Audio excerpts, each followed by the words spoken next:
Kani nga YouTuber ba? Kita naman ni Bes. Kani si Mr. Beast. Ate kulba kani nga tao bay mo. Tani maawato no. Sa tanang mga na sapian ng mga vlogger. Laliman ka sa gatos. Kabalay ang gihimo.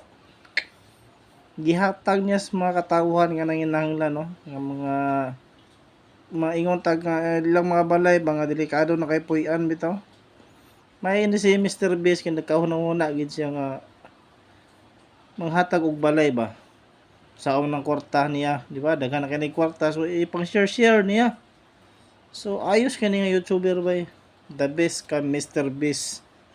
You're the best. So not no maawat unta ni sa uban no.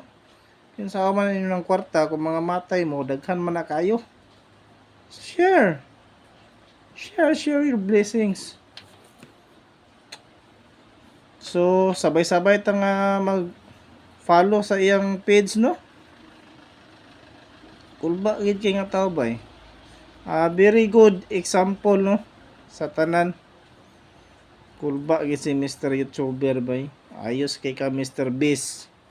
You're the best. So, ayaw po mo kalimot, no? Pag-subscribe sa atong channel. Salamat.